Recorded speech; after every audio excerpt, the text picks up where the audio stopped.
Test, test, test, test, test, test, test, test, test, test, test, test, test, test. Okay.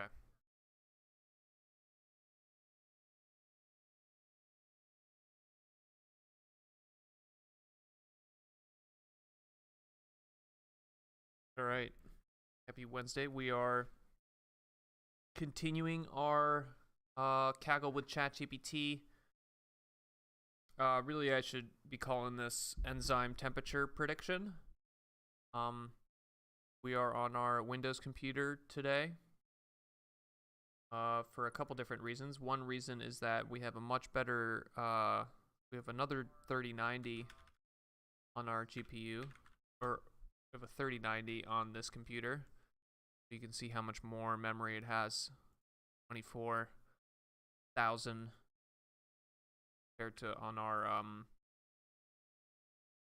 other computer we were sitting at 8,000. So more memory. So we're going to be trying to modify our embedder script here, and we're going to try to get a larger batch size. While we're doing that, though,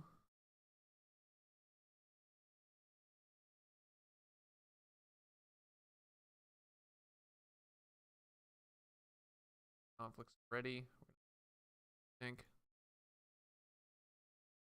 Okay. So while we're doing that, I went ahead and found this paper here, PEER, a comprehensive and multitask benchmark for protein sequence understanding. This paper out of a bunch of different pretty high-level research groups here. You have Mila from Quebec. Actually go in paper pile here. Paper pile is just kind of a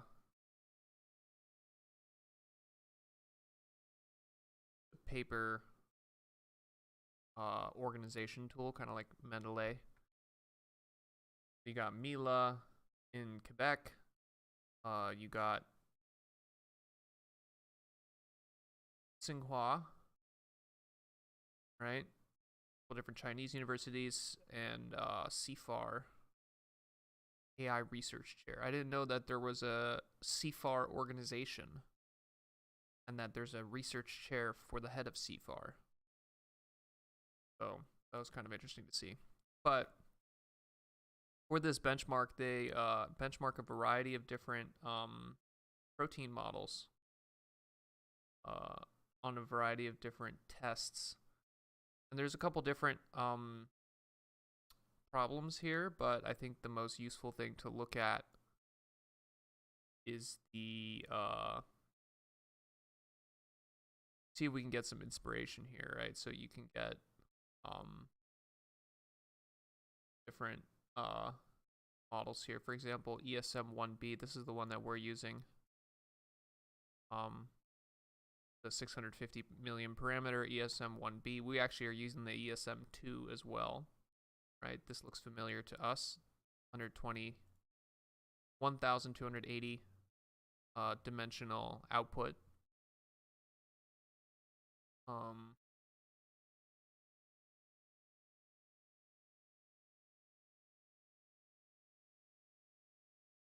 We have here ESM1B, so you can actually see here the first is bolded, and then right, the less green it becomes, the lower the performance is. So you can actually see here we're doing quite well.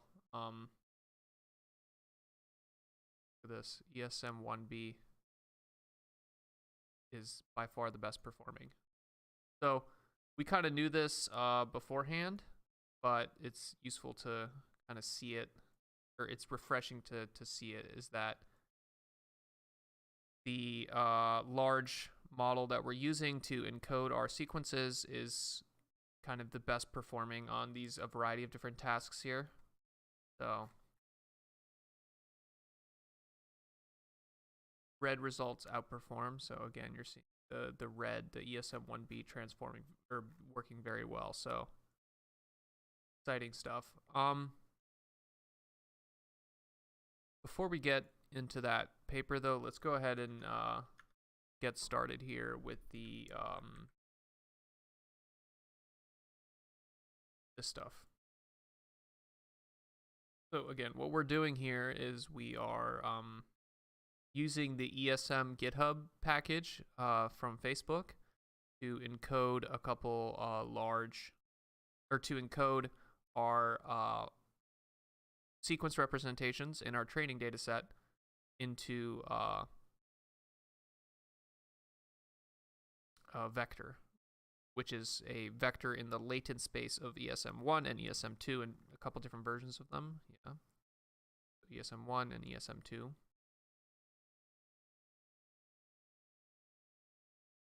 So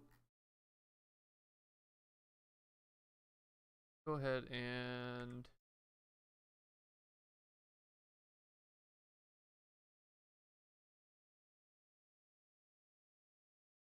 try out what we have here. So maybe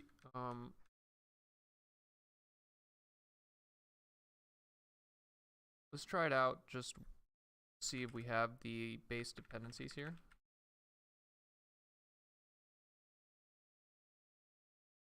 So we're just going to try to run this as is and see if we run into any dependencies. So first of all, let's make sure we're in the folder here. Better Kaggle Enzymes. Okay. Now let's run our embedder. There's no CUDA devices available.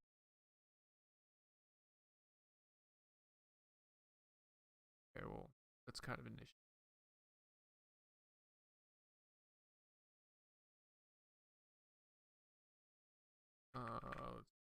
Python torch dot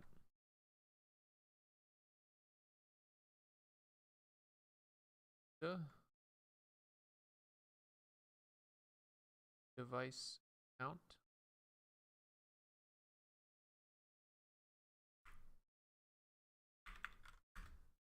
Zero. Okay, so even though we have our NVIDIA SMI, we don't have CUDA installed on here. All right, CUDA version 12.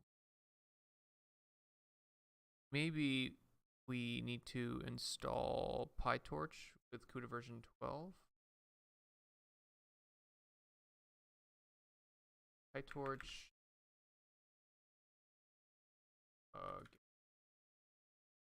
I think here on Windows we're using Conda to manage our virtual environment. So we're going to do PyTorch, Windows, Conda, Python. There is no CUDA 12. Maybe let's paste that in there and see if we can change it to CUDA 12.0, see if that works.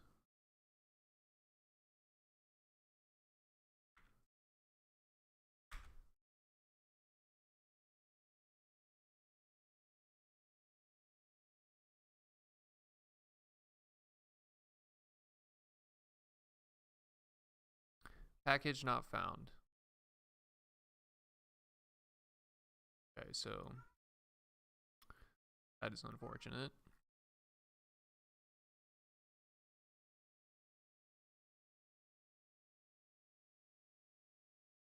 Windows, PyTorch.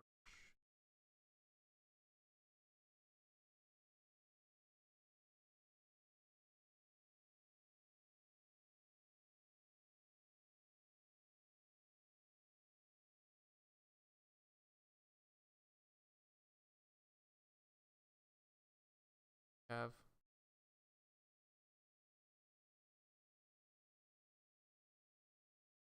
PyTorch.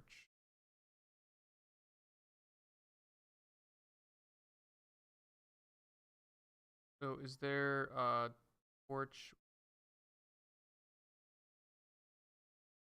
CUDA 12?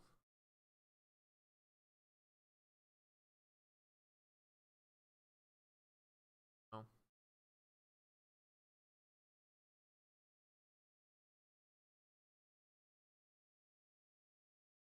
Pip install torch equals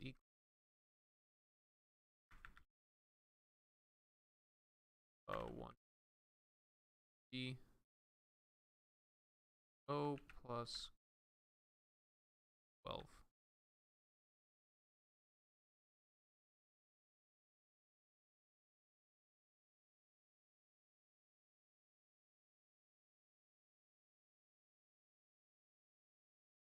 Okay.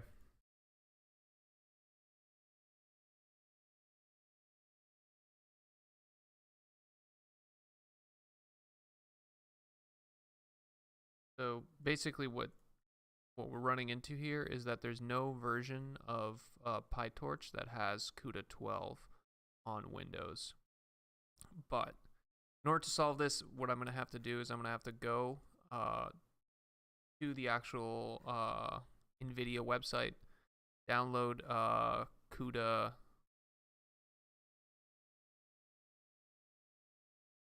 1.11.7, this one here, and then reinstall Torch, and then we should be able to have it. But it's kind of like the most boring thing ever, is to watch people set up local environments. So what we're going to do instead is we're going to read this paper. Quick pivot. We're going to make this a paper stream.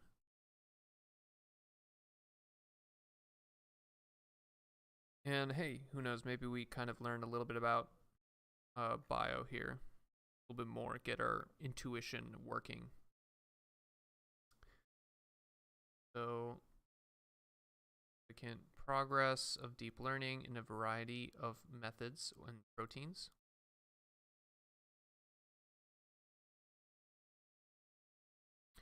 There is no standard benchmark. And then here they're proposing this benchmark called PEER, Protein Sequence Understanding. Okay, so there's a variety of tasks here where you have protein function prediction, probably some kind of classification, protein localization prediction, no idea what that is, and then protein structure prediction, which we have seen. That's protein folding, basically. Protein-protein interaction prediction, which I assume is kind of like, you could think of it as a variant of the protein folding, and then protein ligand interaction prediction. So some of these, like structure prediction and protein-protein interaction prediction, right, have to do with certain amino acids within the protein sequence have a tendency to interact with other amino acids in the protein sequence. So kind of the attention mechanism in a transformer architecture is very good for that, right? Because you're basically taking every part of a sequence and then looking at how it interacts with every other part of that sequence. So transformers, which are kind of the go-to model architecture nowadays, are actually very well suited for some of these, such as structure prediction and interaction prediction. But function prediction and protein ligand interaction prediction, I don't know if that's necessarily the best for those. All right. We evaluate different types of sequence-based methods for each task, including traditional feature engineering approaches, different model sequence, as well as large pre-trained protein language models, which are the ones that we've been using for the Kaggle competition. Experimental results show that large-scale protein language models achieve the best performance. And jointly training multiple tasks further boosts performance. The datasets and source codes of this benchmark are all available. Okay, perfect. Proteins are working forces of life and play a critical role in many biological processes.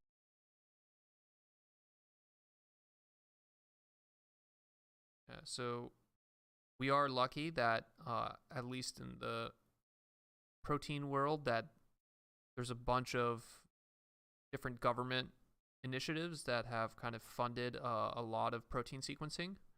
So there is actually very good data for proteins, right? It's not like computer vision where ImageNet is actually way worse than for example, Facebook's data set, right? Facebook has a much better data set of pictures probably than ImageNet is. So you have this dynamic in certain types of machine learning where the best data sets are kind of private and you can only access them from within these organizations. And it seems to me that for biology, the best data sets are actually public. So that's a good way to get a field to advance quickly.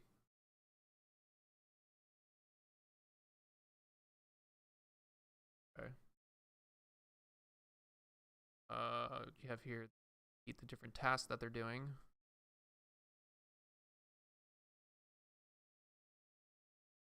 Okay.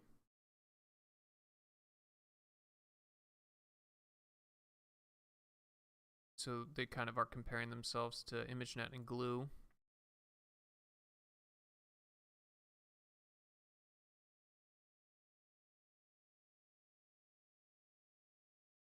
In each benchmark test, the training, validation, and test splits are carefully designed to evaluate the generalization ability of deep learning techniques in settings.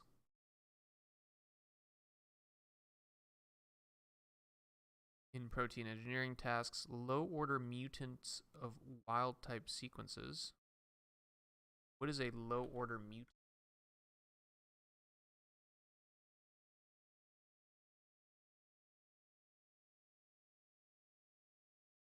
Mutant protein. These mutant proteins subsequently form oligomers, aggregates, and finally aggregosomes with distinct functions.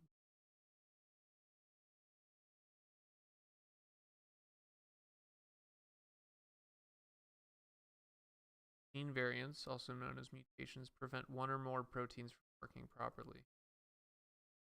Okay, so I guess it's just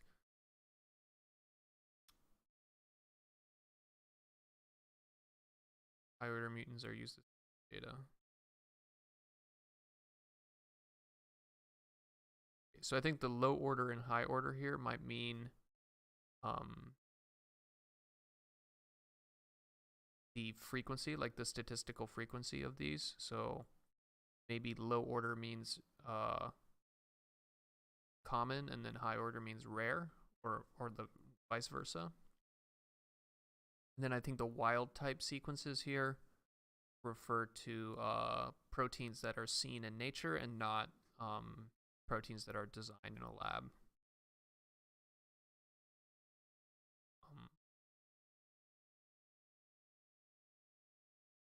Different protein sequence encoders such as CNNs, LSTMs, formers.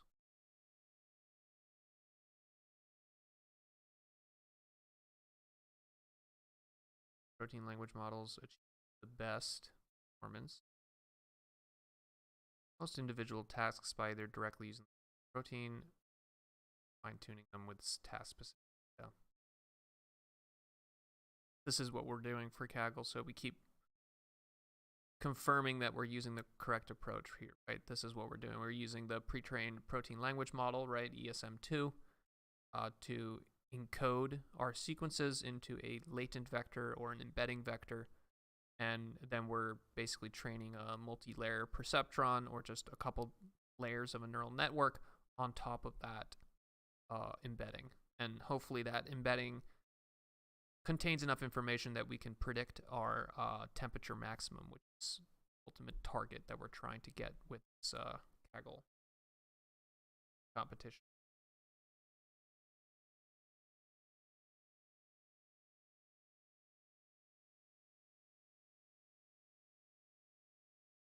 Protein representation learning has been studied for decades.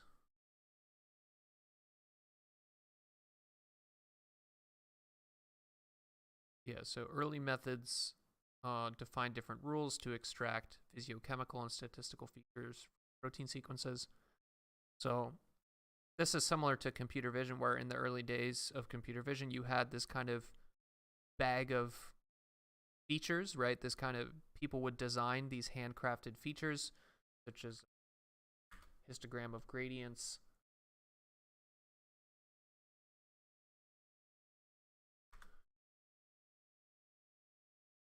Yeah, so there was things such as this, right? Histogram of gradients, like people designed these type of features, and then they would train classifiers, or in that day, support vector machines on top of those hand designed features. So it seems like back in the day, that's kind of what people did for proteins as well. Is that there would be kind of these features designed on their knowledge, humans' knowledge of kind of like the ways that proteins interact, and then you be able to get those features for a sequence, and then try to classify or solve all these different types of problems that we saw using those hand design features. And then once you get deep learning and you get large databases, you don't need to use these hand design features anymore. You're just better off learning an embedding space and then using that as the feature.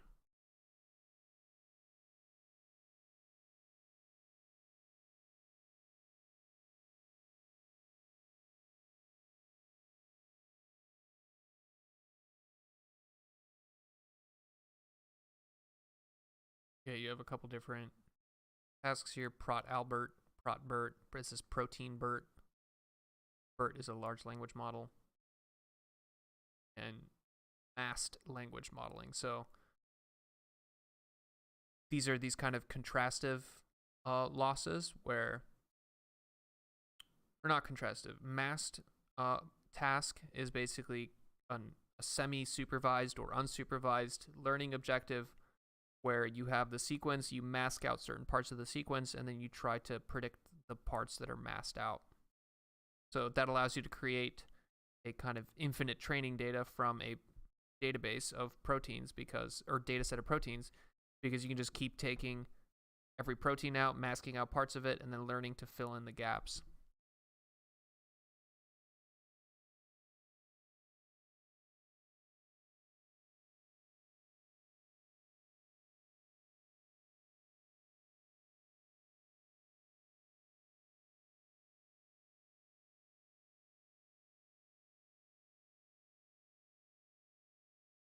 Sequence-based approaches still dominate the performance for most tasks.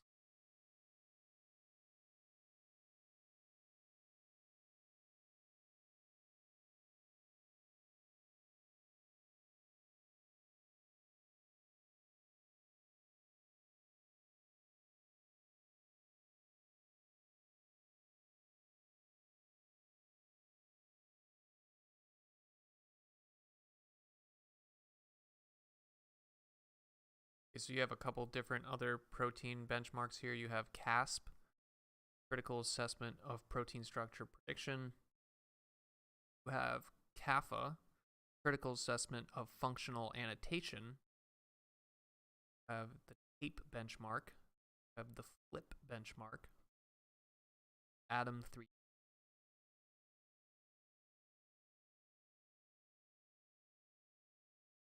Okay, so they're breaking these down into their 5 categories here: protein function prediction, protein localization prediction, protein structure prediction, protein-protein interaction, and protein-ligand interaction. So a couple different data sets here. These are all pretty small data sets, right? You can see here the biggest one here is in the order of tens of thousands, but most of these are the single-digit thousand, so 8,000, 5,000, 8,000. These are all tiny little data sets.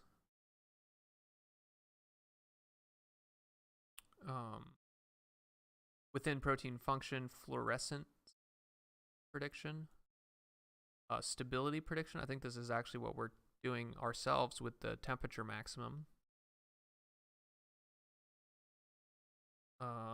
Beta lactamase activity, yeast interaction, human interaction, fold classification, compact classification. These are all the different protein tasks.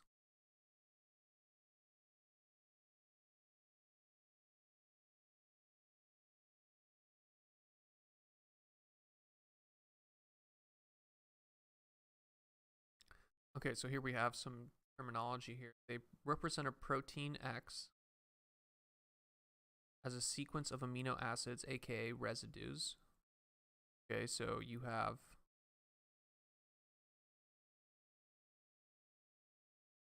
and in our data sets, for example, if we go here,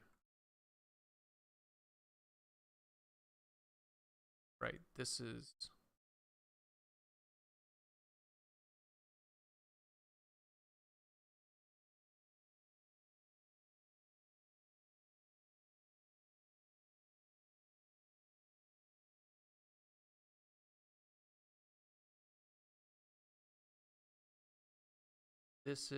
a B.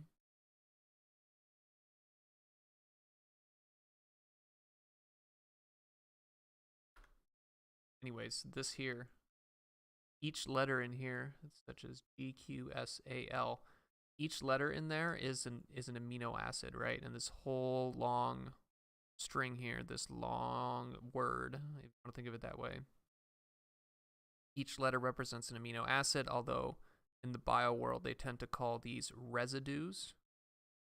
Then there's some length L, right? But one thing we've actually seen is that the length L is different, right? Some of these lengths are very long. Some of them are short. To the point that we actually had to clip. So one of the things that we did in better script here is we actually clipped it to the first 12,080. So one thing that I actually want to do is limit it. So yeah, right here. One thing that I wanted to do is to do randomly sample sample a window of this.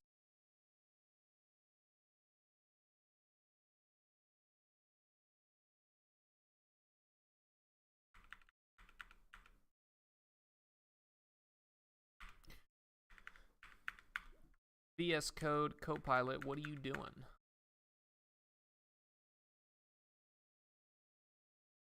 Randomly sample window of the sequence instead of clipping.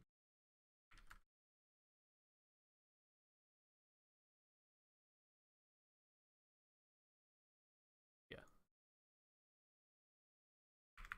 So you see what we're doing now is we're basically taking the protein sequence and then just clipping it to this size. So the problem with that is that we're only looking at first 1,280 characters. The better way to do it would be if the protein is longer, just cut a random part of it, right? And then you could almost think of it as a form of data augmentation, right? It's like cropping an image when you're training a computer vision model, right? You're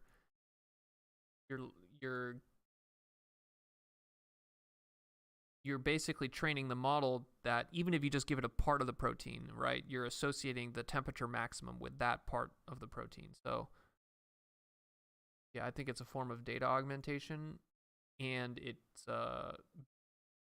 doesn't lose. It's not a lossy form of. It's not a lossy transformation of our data like our clipping is right here.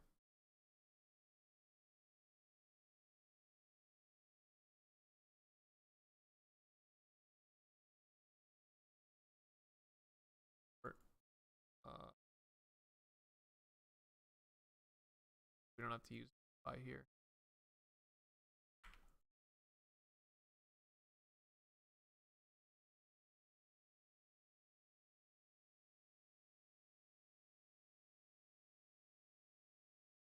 Okay.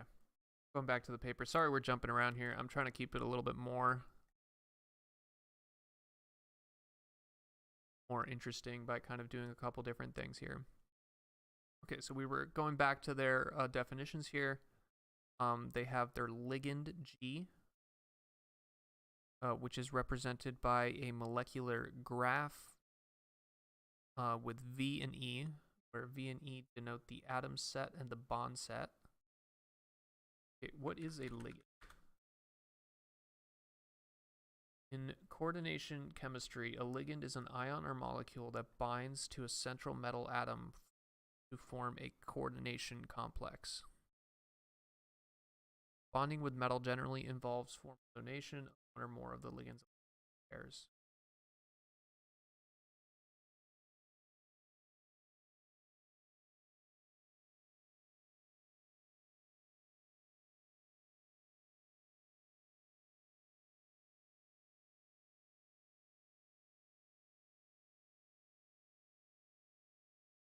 Okay, so here you have metal EDTA, where amino carboxylate is a hexadentate ligand. Cobalt complex containing 6 ammonia ligands. Okay, so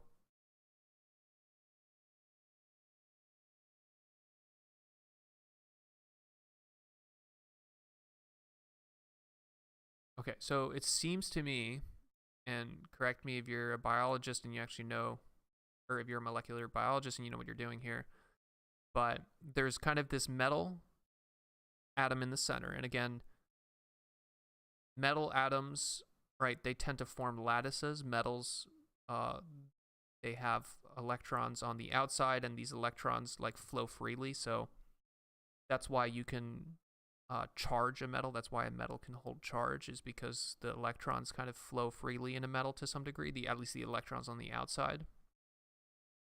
So this cobalt atom here, which is a type of metal, right? There's these little ammonias, NH3s.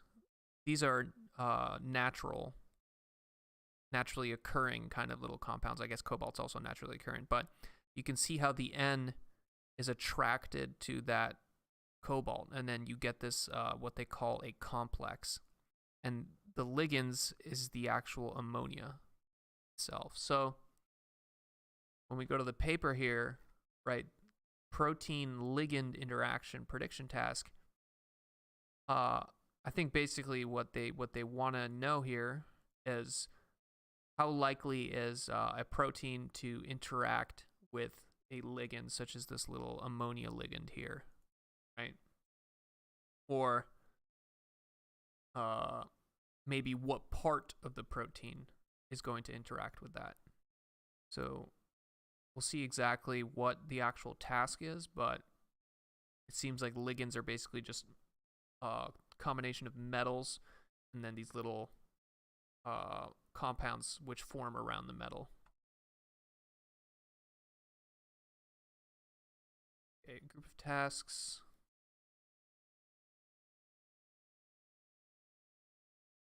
The data splits are designed to evaluate the performance of machine learning methods and those. Fluorescence prediction. Ask the model to predict the fitness of green fluorescent protein mutants. Okay. Predict the fitness.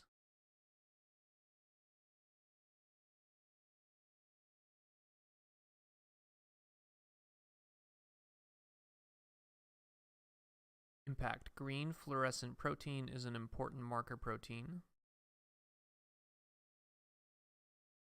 enabling scientists to see the presence of the particular protein in an organic structure.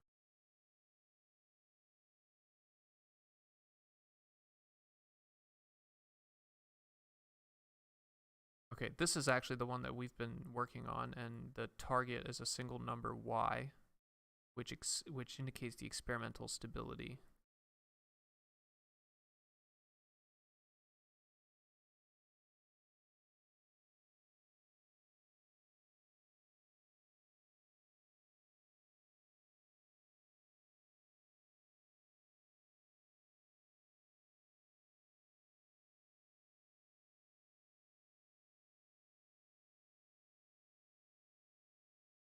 Models with high capacity are expected to discriminate proteins with only one residue difference, so this is a different type of prediction. Beta lactamase activity, it's also a single regression target. And then solubility prediction, predicts whether a protein is soluble or not. Okay, so this is binary classification, right? The target Y. Here, this weird letter R, what that means is real numbers. So it's like Y can be any number, -infinity to infinity. This here, Y is in the set of 0 to 1. So Y can only be 0 or 1. So solubility prediction here is binary classification versus beta-lactamase here. It's a beta-lactamase instability prediction. You're outputting a number.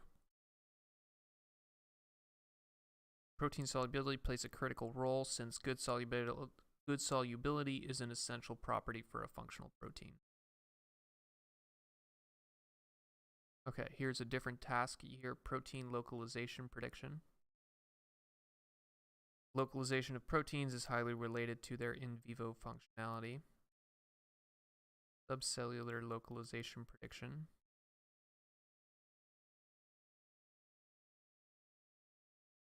Okay, so in this task, this is a 10-way classification problem. Ooh. That. Here, the target is either 0 to 9.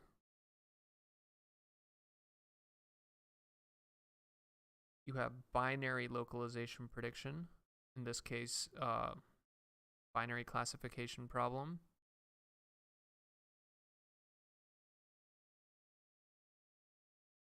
All right, protein structure prediction. This is the more complicated one, where we read a couple papers for this before.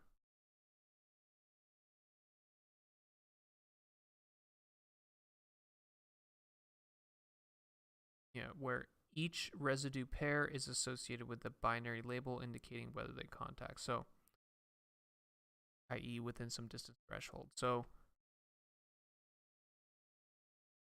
this is a much more complicated task, right? Because you're basically doing binary classification for each protein, or for each residue in the sequence. So, we have our little sequence here. Right, the protein structure prediction says, is this little n here going to contact this C here? And then you do that for every possible pair of residues in this sequence. So it's a lot more complicated, a lot more predictions.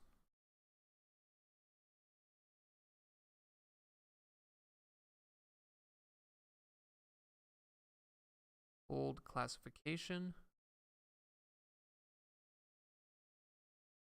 Classifies the global represented by a categorical label. Okay, so fold class, this is predicting a ton of binary labels. This is predicting one categorical label, which has over 1,000 categories.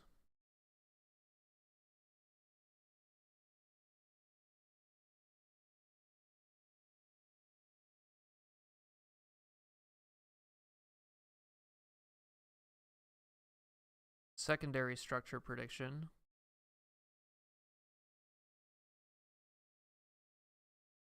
Basically classifies proteins into 3 different types of structures, secondary structures here: a coil, a strand, or a helix.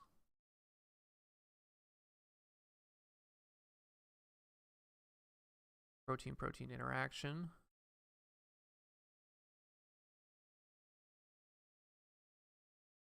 So there's a yeast data set.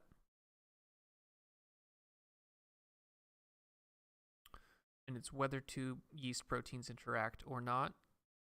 And so another binary classification task. Human PPI prediction is the same thing. Again, another binary classification task that whether 2 proteins interact or not. And PPI affinity is a regression for a single number here, right? Y can be -infinity to infinity. And it basically seems like the same as these. You're just trying to see whether 2 proteins interact, but getting a number that tells you how much they interact versus here just classification. And then finally, here's our protein ligand interaction, which is the old ligand stuff we were looking at here.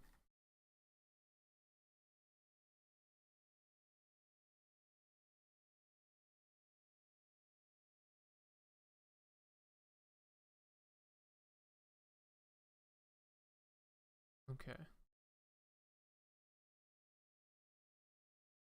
So here's a couple different models which are used for these types or tasks.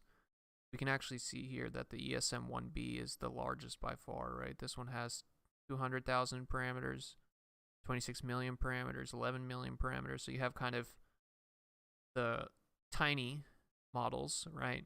Just a couple 100,000. Then you have kind of the early generation here when you started to get CNNs, ResNets, LSTMs, right? CNN, LSTM, these are probably slightly older at this point. Transformer, slightly newer, but they're still within the same kind of generation here of like tens of millions. And then you have kind of the next generation here. Protein BERT and ESM1B, you have hundreds of millions of parameters. Kind of an order of magnitude increase in the scale there.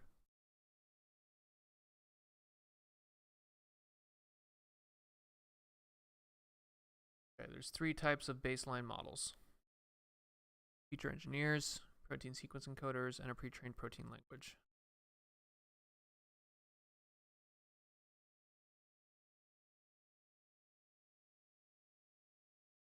So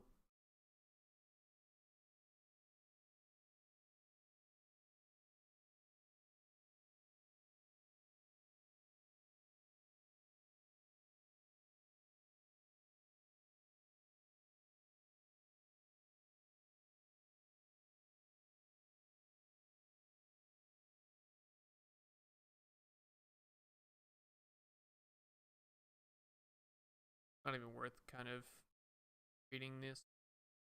It's like all that stuff is going away anyways.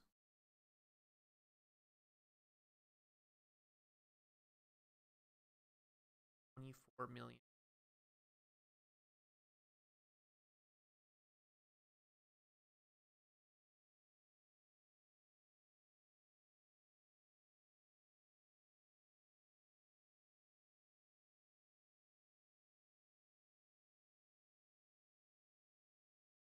So this is the task that we're doing for Kaggle here. Exactly what we're doing. We have a sequence-based encoder. We're using ESM1 and 2, and then we have a little MLP on top of that. And our MLP and the sequence encoder is mapping the protein X to the label, which in our case is the maximum.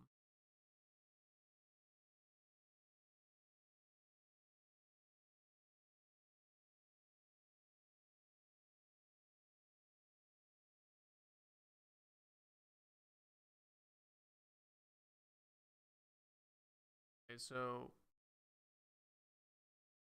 obviously for the purposes of this benchmark, I think they're interested in not just the performance of models on a single task, but then also pool of tasks, right? So you have a variety of different tasks.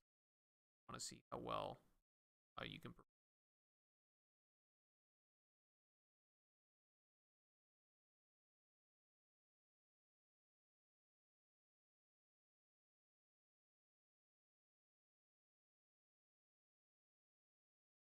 Center task, and then you have auxiliary tasks.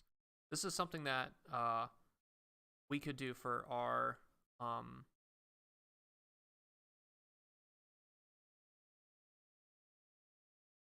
Kaggle problem as well, right? That the data set that they gave us also has pH and data source. So you could make an auxiliary task that tries to predict the pH, and an auxiliary task that tries to predict the data source, right? So sometimes you can use these auxiliary tasks to better shape the multi-layer perceptron that's classifying.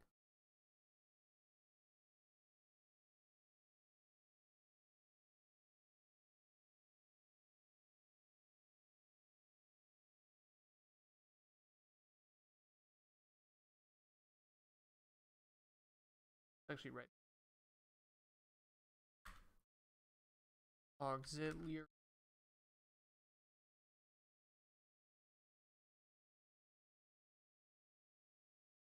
And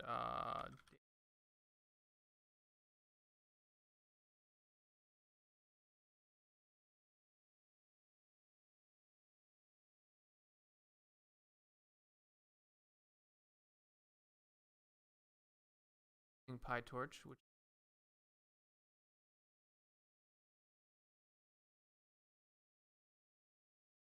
we apply a 2-layer MLP with ReLU nonlinearity in between to perform. Is that what our model is?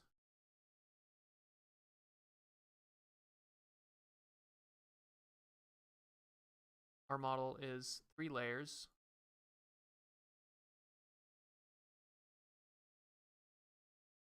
We have dropout, we have layer norm.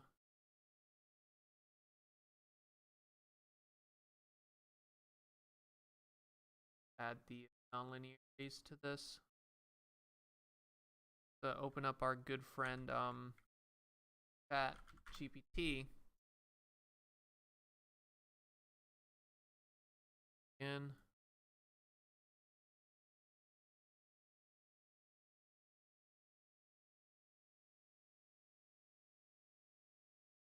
Can you add ReLU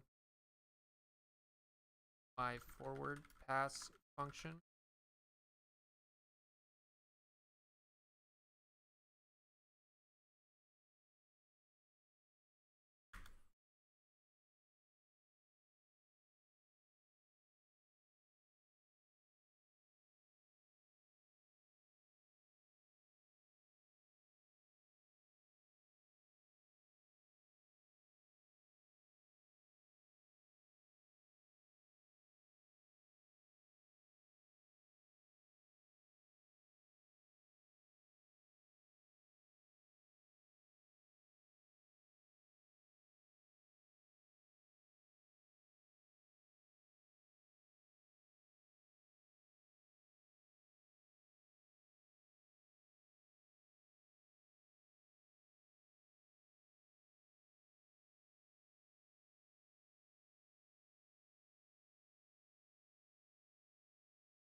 I don't see a torch.nn.relu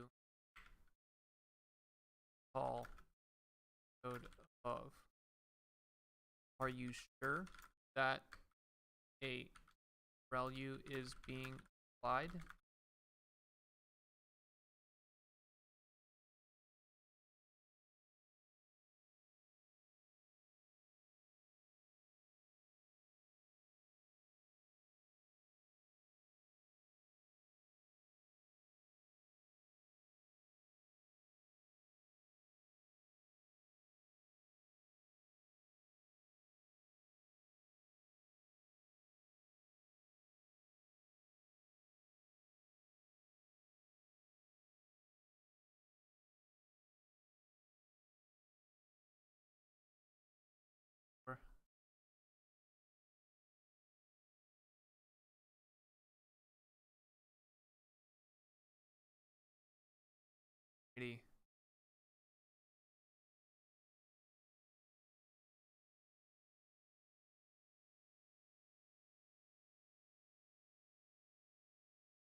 For our input size, 1281.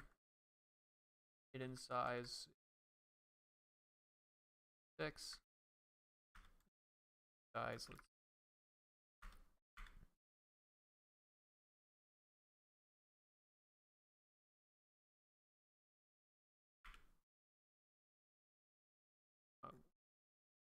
called it LP.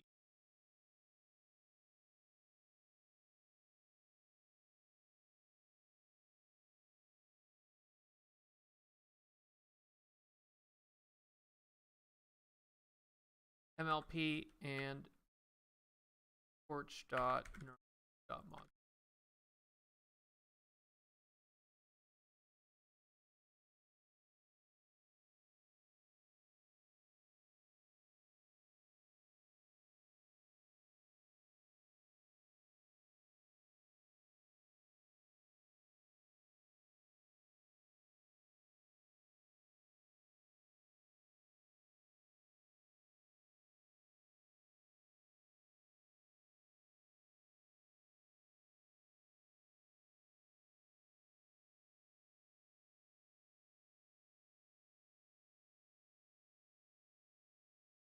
Okay. Thank you, G. Go back here. Or protein-protein, upon the concatenation of the embeddings, a layer MLP serves as the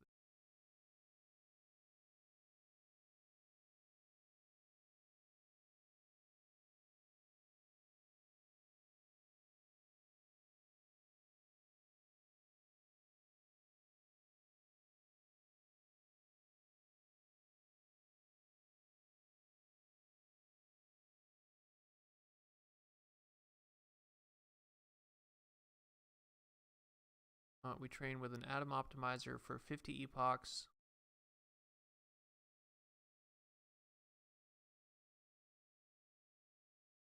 We search for its learning rate, batch size.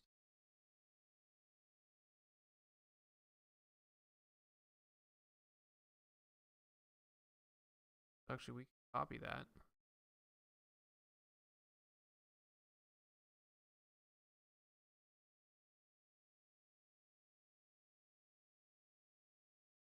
I don't think we actually specify. Yeah, have to add the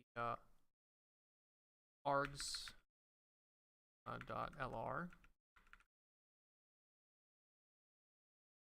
Add it up.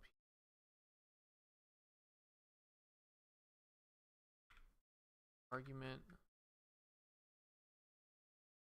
LR.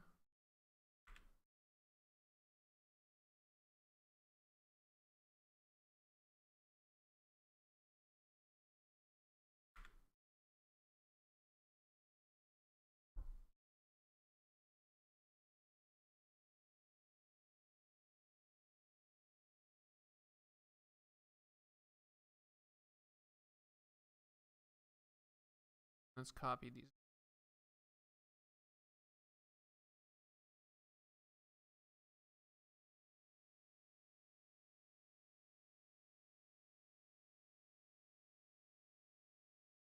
Copy. Paste that up here.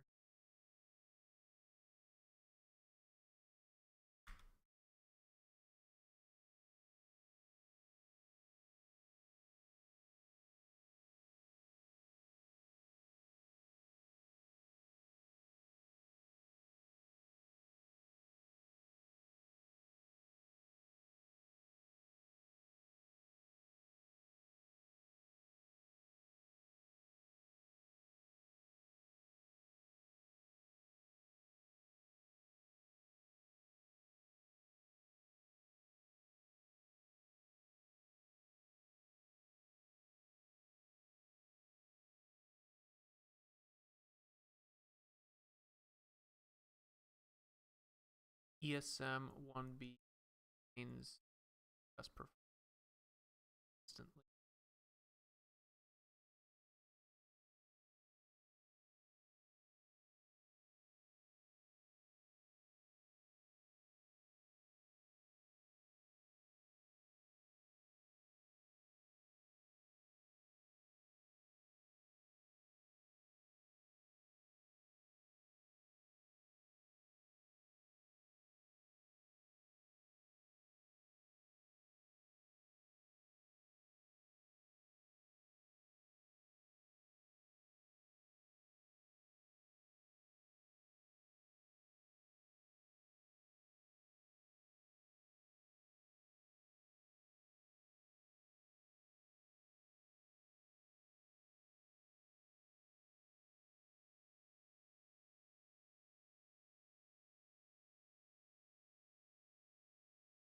This benchmark lays a solid foundation for the application of machine learning techniques on pharmaceuticals.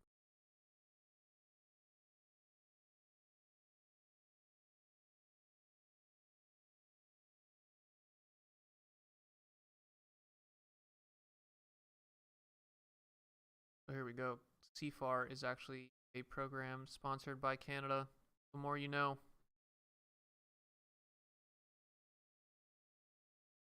A lot of stuff here. You have Microsoft, Amazon, Samsung, Tencent.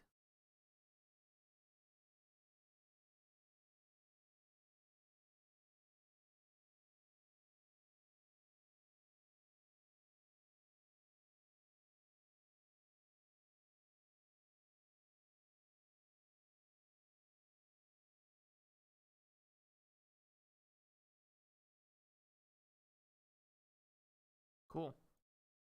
So I think largely what I got out of this paper is that we're doing kind of the right thing.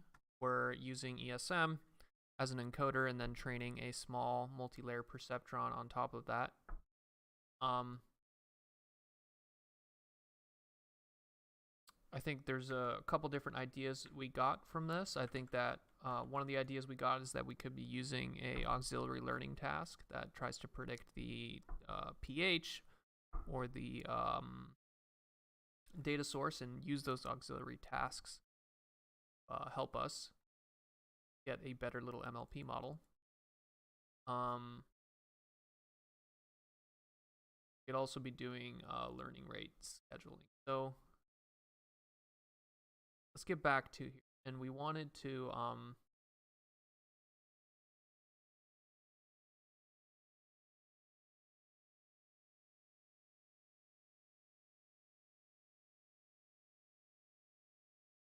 let's ask ChatGPT. Can you create, or can you split my train data set into a train and validation data loader? I want a split of 0.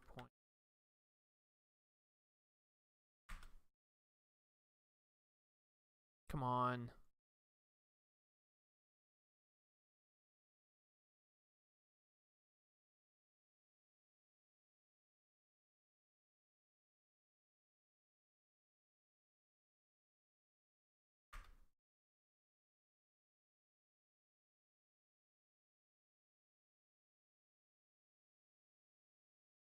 Sure. Here's one way to split your PyTorch dataset into train and random and validation.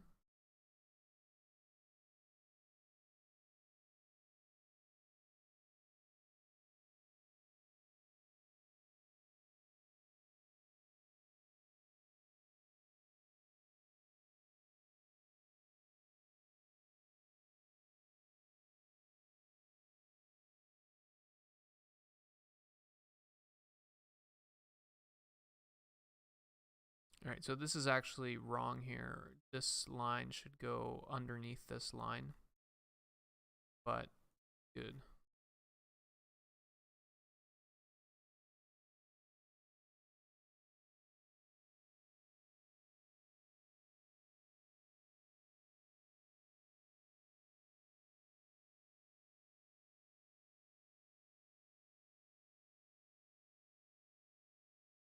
But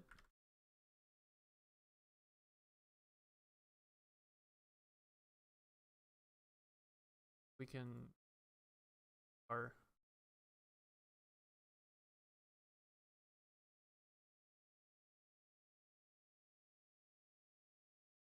this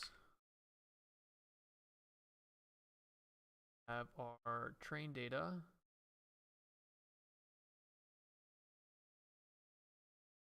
Have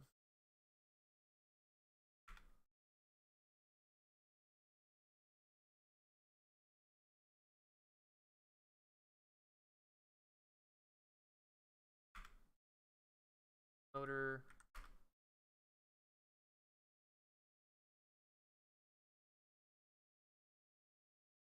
let's call this.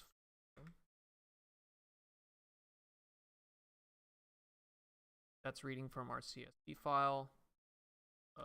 Size of the full, validation full. We're using the random split function to split it into train data and validation data. Our loader uses train data with batch size and shuffle. Validation data, batch size and shuffle false. This.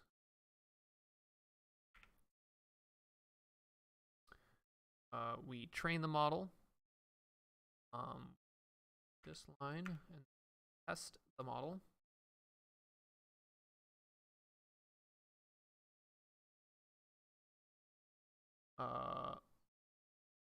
This is val loader.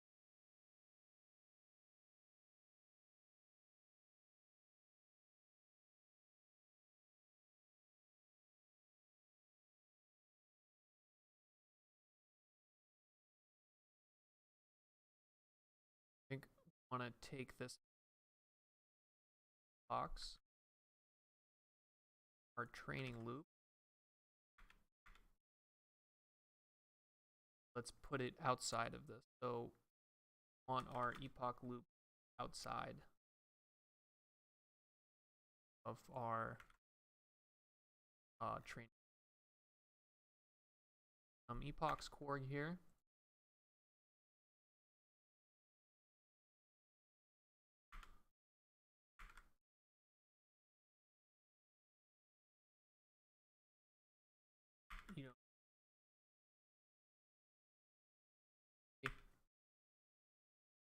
Print match I.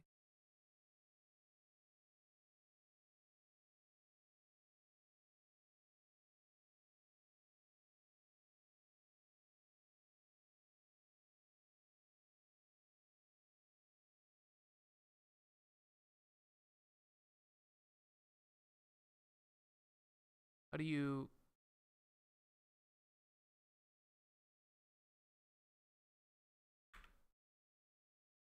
can you write a wrap my training loop in a TUDM package such that I see a loading bar for one epoch?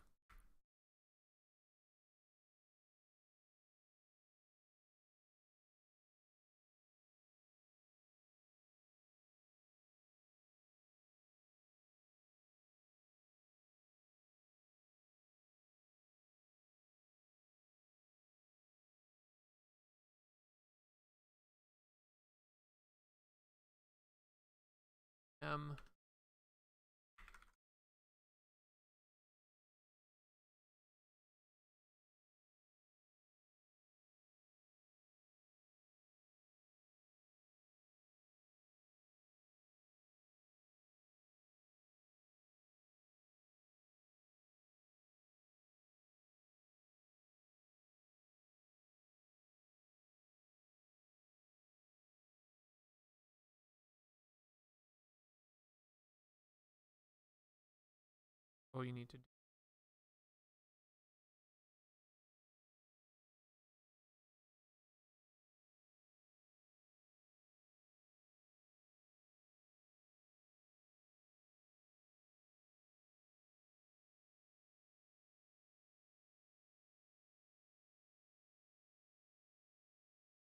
Get rid of this.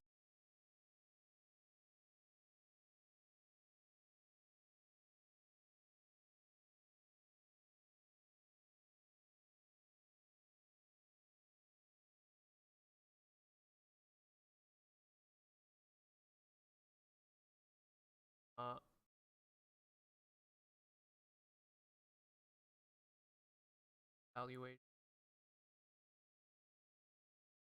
So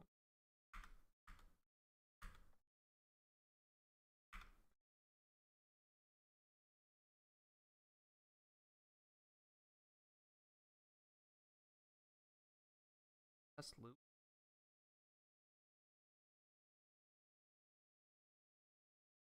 This lines up.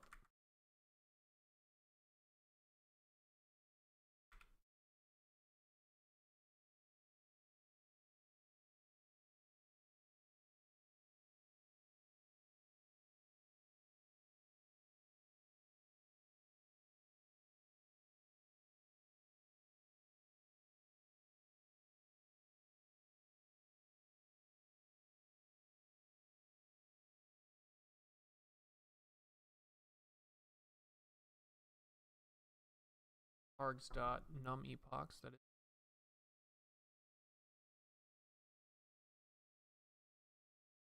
epoch main test loss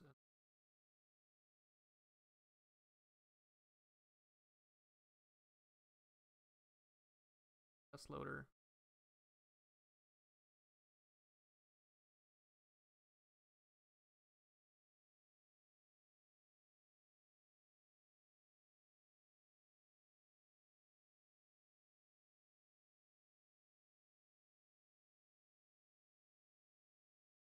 It's not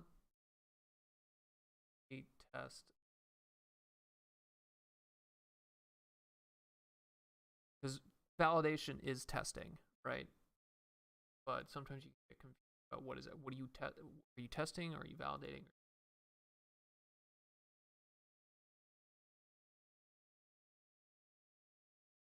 Successfully kind of modified this.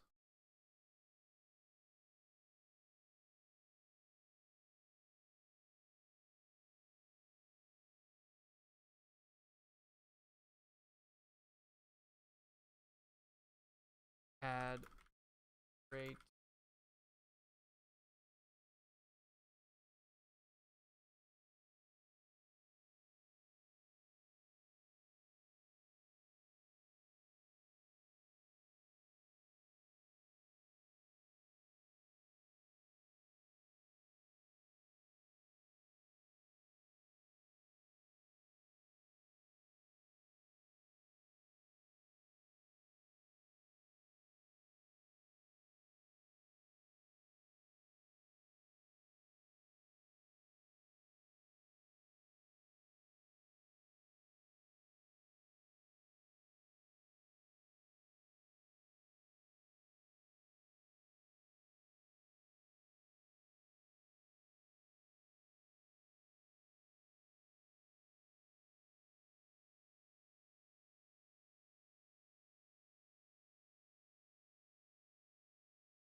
Oh,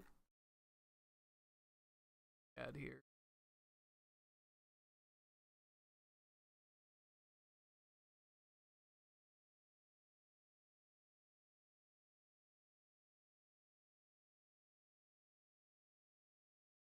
One thing we, instead of just setting the dropout to 0.5, we can drop out.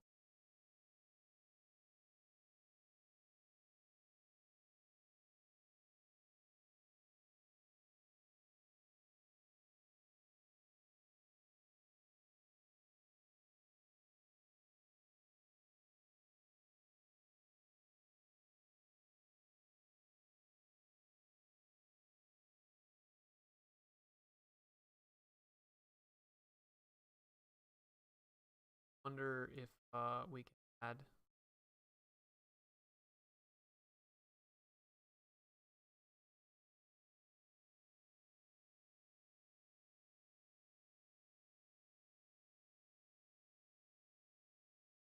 Can you add learning rate scheduling to this training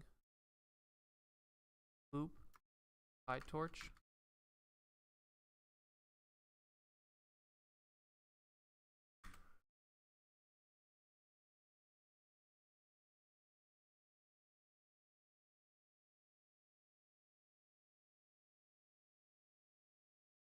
To add learning rate scheduling to this training loop, you can use PyTorch's LR scheduler. This module provides various learning rate scheduling strategies such as step-based exponential and cosine annealing.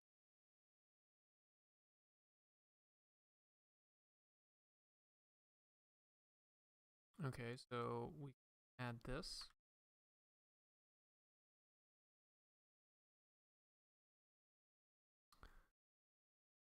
Criterion optimizer scheduler. Add an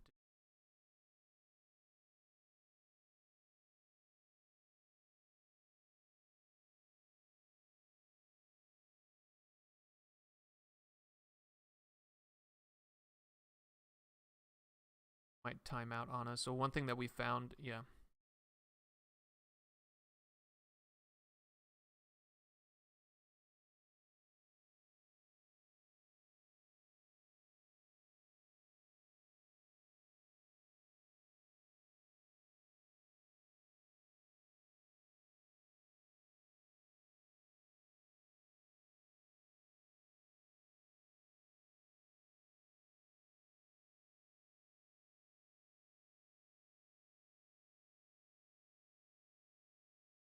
One thing that we found is that ChatGPT has like a timeout.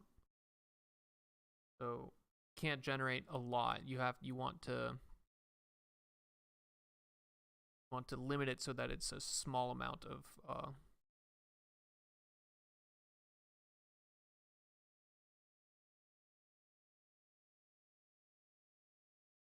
text each.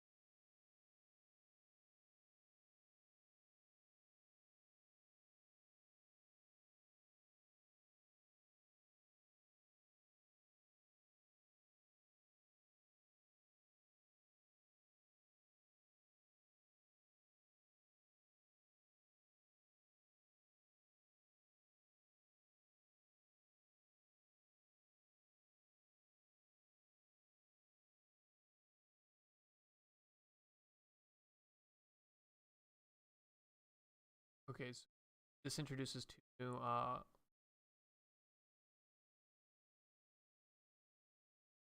arguments: step size and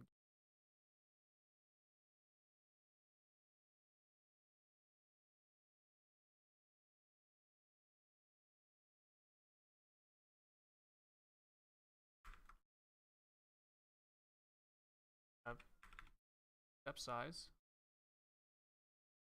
Have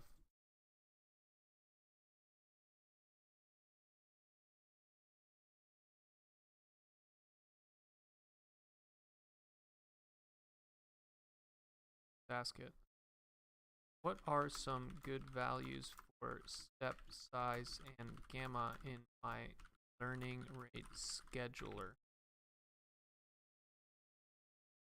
I want to train 50 blocks, and my model is small MLP forming regression.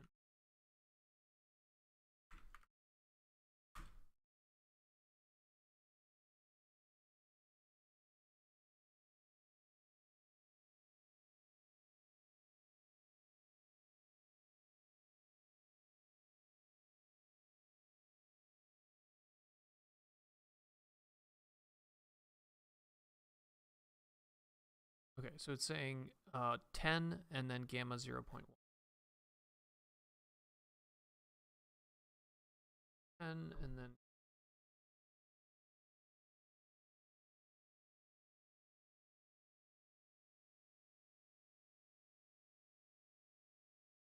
add learning rate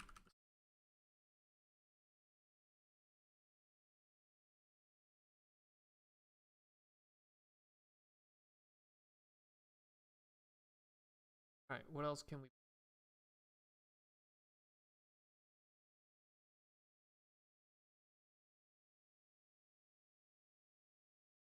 Actually, why don't we? It's gonna be so much easier. Linux, rather not deal with Windows.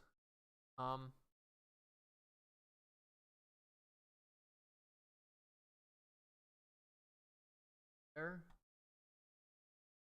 Just stuff tomorrow.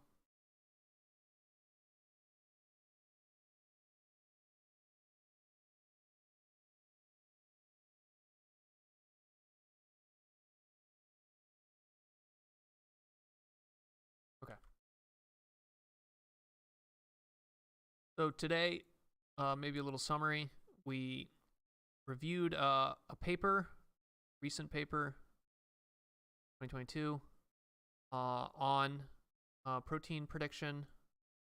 Not protein prediction, but basically benchmarking protein sequence understanding. So a variety of different protein sequence tasks. Protein sequence tasks is what we're doing in this Kaggle problem. We used ChatGPT to add learning rate scheduling and a validation loop into our training code. Actually, one thing I did want to do here is get a benchmark. So we still haven't even submitted something to our Kaggle.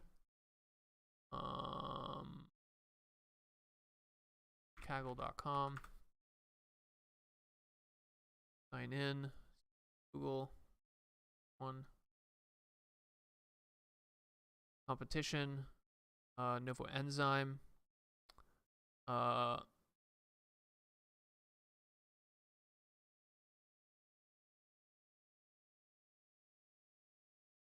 Sample submit.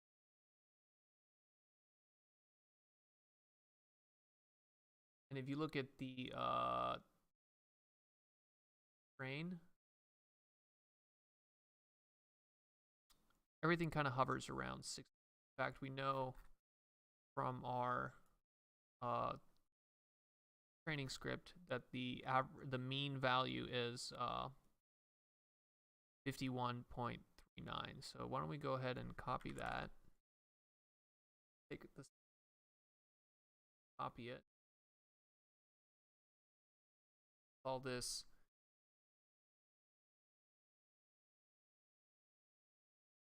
base.cs.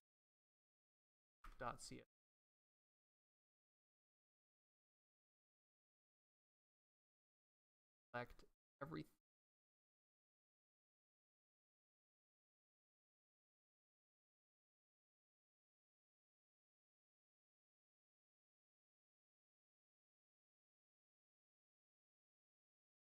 So we're going to do every single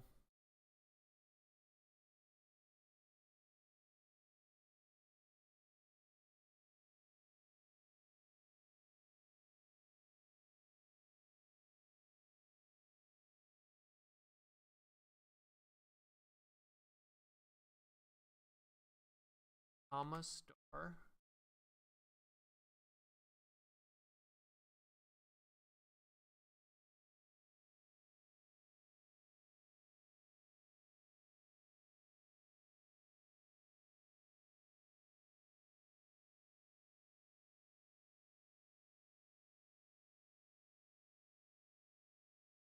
Actually, wait up. Give ChatGPT. Can you write a regex for me that will replace every second, every value in second column of a CSV file with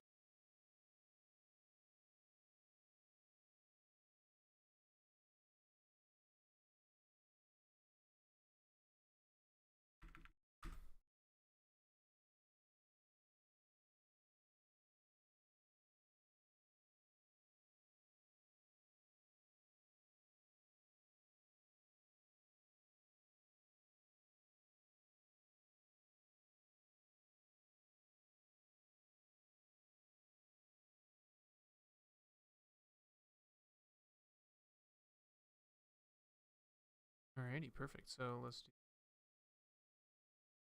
that. Place comma.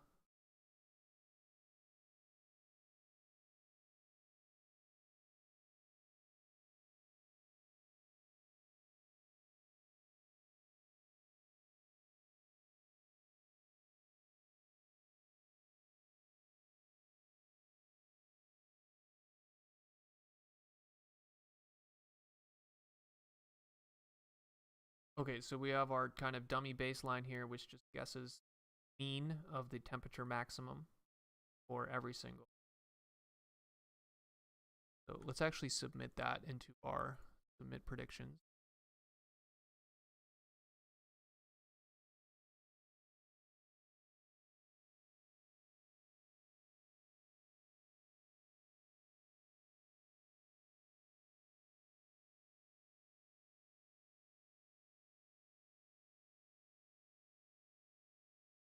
No, that's correct.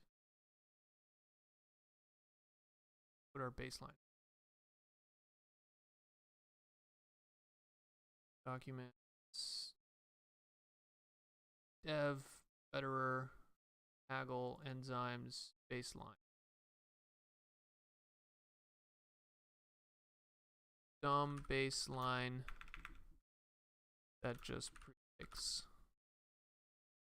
the mean of test train TM distribution.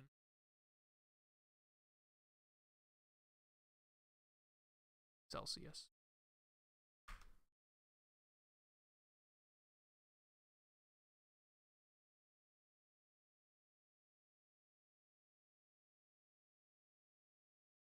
Error. Predictions cannot all be the same value.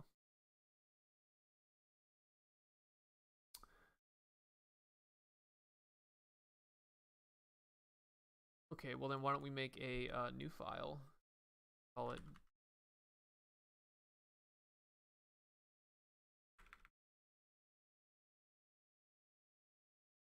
.py. And what dumb baseline does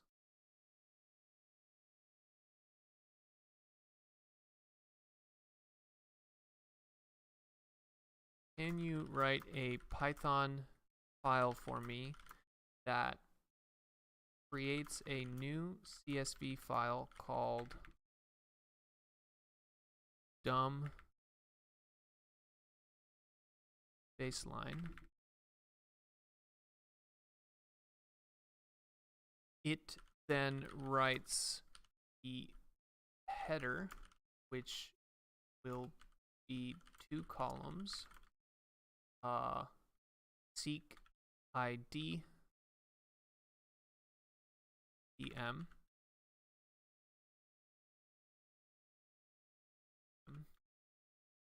the first column, seek ID, is taken from a different CSV file called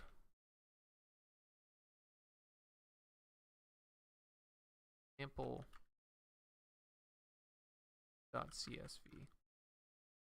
The second column is a float number, which is sampled from Gaussian distribution with mean 51.9 and STD 5.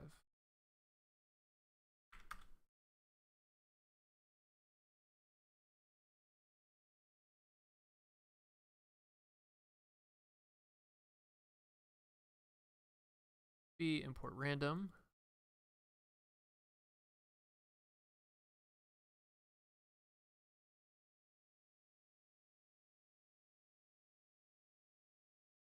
Okay, this is also correct. Skip the header row. Doing good. Sample from random, right to the baseline file.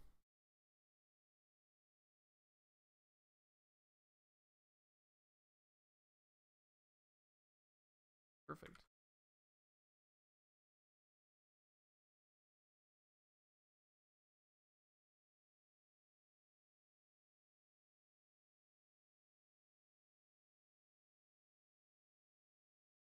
Baseline file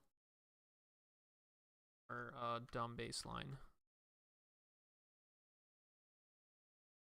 Python dumb baseline.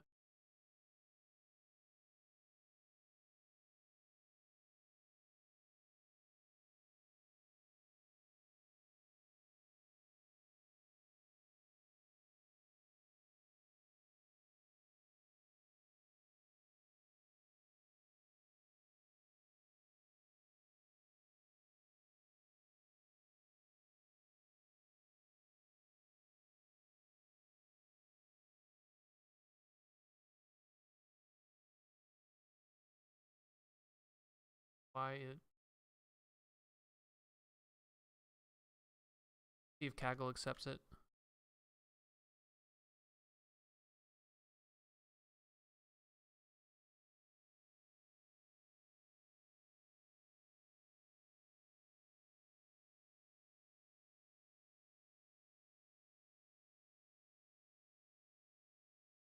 This.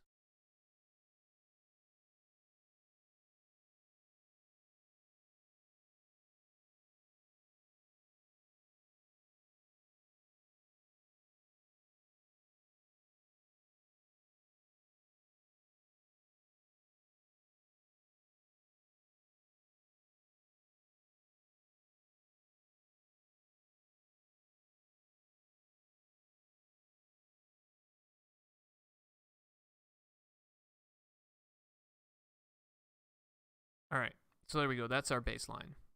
It's 0.005. Gotta beat, guys.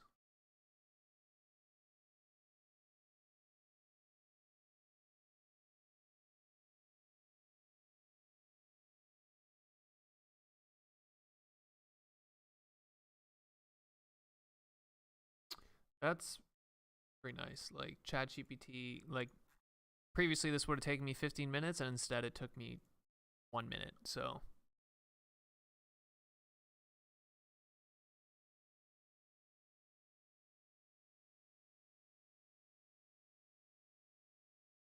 I think that's going to be it. Thanks for watching.